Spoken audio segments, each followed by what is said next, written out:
রান্নাবাটি চ্যানেলে আমি আবারও এসে গেছি। আমি নতুন আজকে আপনাদের রান্নার একটা নতুন রেসিপি দেখাবো, সেটা হলো থোড় ছেঁচকি। দেখুন আমি কিভাবে এই থোড়টা ছেঁচকি করব। বড়ি ভাজে দেবো আর এটাকে ফোড়ন দেব। আগে বড়ি ভেজে তুলে নেব, এই শুকনো লঙ্কা সর্ষে ফোড়ন দেব আর নামানোর সময় ধনে পাতাটা কেটে দেবো। আর এই থোড়টা যে কাটবো আমি দেখিয়ে দেবো আপনাদের যে কীভাবে থোড়টা কাটতে হয়। খুব ঝিঝিরি করে থোড়টা কাটতে হবে।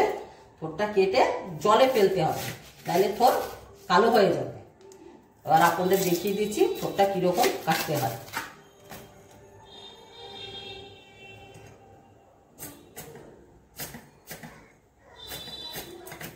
খুব সরু সরু করে কাটতে হবে, তবে এটা দেখতে খুব ভালো লাগবে, রান্নাটাও খুব মজে যাবে। দেখুন আজকে থোড়টায় বেশি আঁশ নেই, যার জন্য আঁশ ফেলতে হচ্ছে না।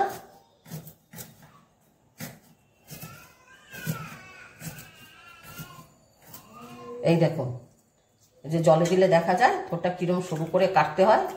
এই দেখুন আবার কাটিয়ে আরেকবার কেটে আমি দেখাচ্ছি।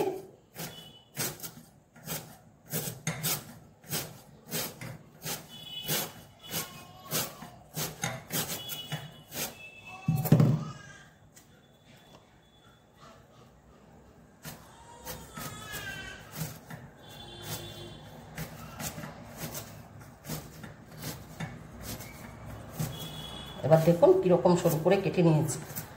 এইভাবে কাটতে হবে থোড়টাকে, এইভাবে পুরো থোড়টা কেটে নেব। দেখেছো কি সুন্দর করে থোড়টা সরু সরে কাটা হয়েছে। এবার দেখুন বন্ধুরা, এই আমার থোড়টা কাটা রেডি হয়ে গেছে। এবার আমি থোড়টাকে একটুখানি নুন দিয়ে থোড়টাকে চটকিয়ে নেব। এই নুনটা খুবই অল্প দেব, থোড়ে নুন কম লাগে তার জন্য আমি অল্প করে দিচ্ছি। আপনাদের পরিমাণ মতো আপনারা দেবেন। এবার থোড়টাকে ভালো করে চটকিয়ে নিতে হবে, এরকমভাবে আস্তে আস্তে ভালো করে চটকাতে হবে। আমি এখন কড়াইতে তেল বসিয়ে দিই, এটাকে তেলটা আমার হয়ে যাবে।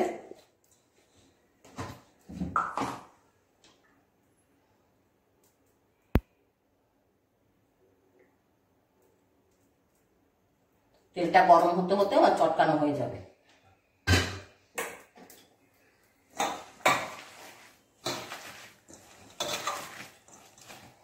এই থোড়টা চটকালে জল বেরিয়ে যাবে, আপনারা জলটা ফেলবেন না, এই জলটা দিয়েই সেদ্ধ হয়ে যাবে থোড়টা। দেখুন কিরকম ভাবে শক্ত হাতে এটা চটকাতে হচ্ছে।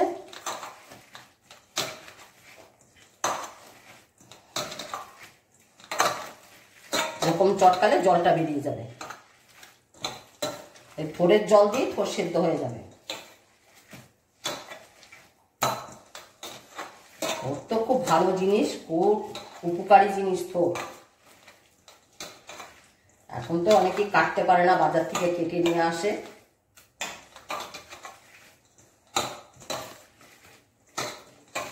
এবার আমার তেলটা গরম হয়ে গেছে। এবার আমি বড়িটা আগে ভেজে নেব। এই বড়িটা আমার নিজের হাতে দেওয়া, আমি বাজারে বড়ি কিনে খাই না। আমার বড়ি আমি শীতের সময় সব বড়ি দিয়ে রাখি। এই গরমে যদি কিছু খাই তখনও আমি এই বড়িটা রেখে দিই। এই বড়ি আমার হাতে নিজের হাতে দিয়ে নিয়েছি।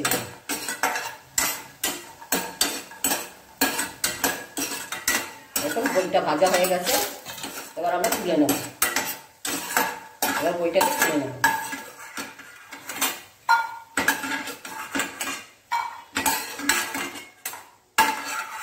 এবার আমি ফোড়ন দেব। দেখুন আগে আমি একটা লঙ্কা চিড়ে দিয়েছি, লঙ্কাটা ভাজা হবে। ফোড়ন সর্ষে দিয়ে দেবো। সর্ষে ভাজা হতে সময় লাগে না, সর্ষে হতে হতে আমি এই থোড়টা দিয়ে দিই। আমি থোড়ের জলটাও পুরোটাই দিয়ে দেবো। এই জল দিয়ে থোড়ের জলে থোড় সেদ্ধ হয়ে যাবে। এবার নুন তো আমার দেওয়া আছে, আমি একটুখানি হলুদ দিয়ে দেবো,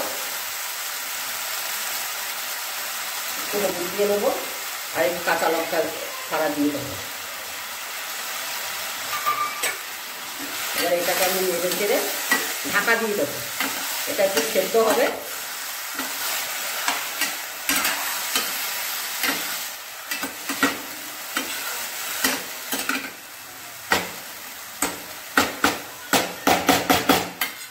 গ্যাসের আঁচ লো করে আমি এটা ভাজা হোক, সেদ্ধ হোক এটা।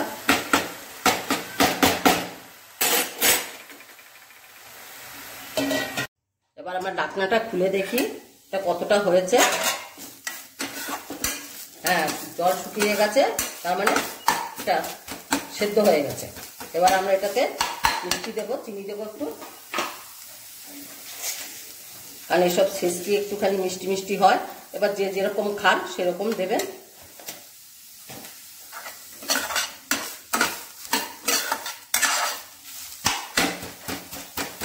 এরকম একটু পিটিয়ে পিটিয়ে দেবেন, তাহলে এটা মজে যাবে ভালো।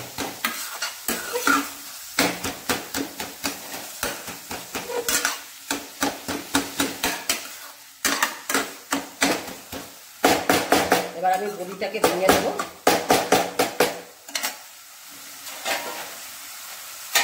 এবার আমরা বড়িটাকে ভেঙে নেব, গোটা গোটা বড়ি দেবো না, বড়িটাকে ভেঙে তারপরে দেবো।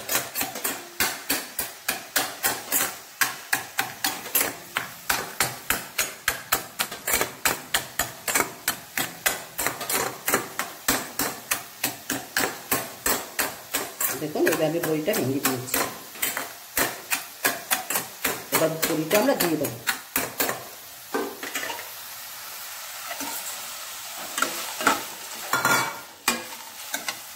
এবার গ্যাসের চুলাটা চালিয়ে দিলে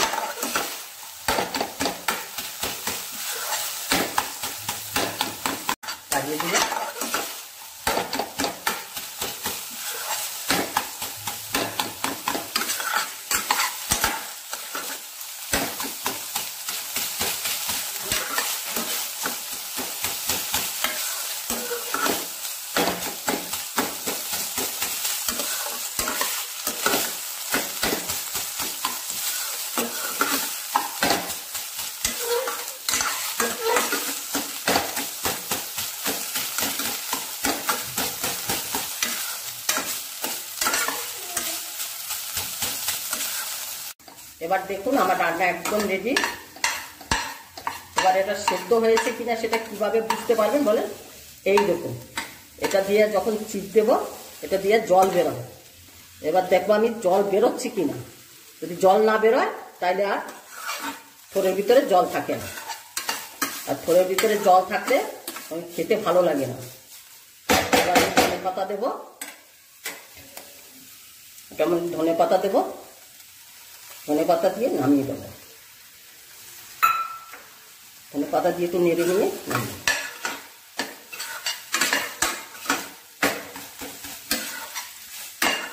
দেখুন থোড়টা এত সরু করে কাটাতে আপনি বুঝতেই পারবেন না যেটা থোড় দিয়ে করা হয়েছে।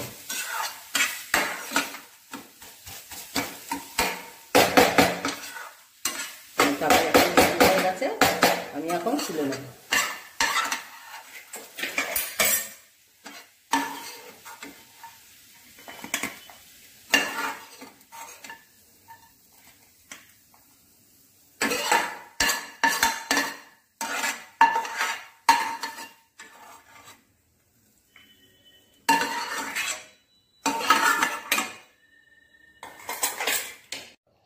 এই দেখুন এবার আমার থোরশেষ কি একদম পুরো রেডি। এবার আমি একটু ভাতের সাথে খেয়ে দেখবো কেমন হয়েছে।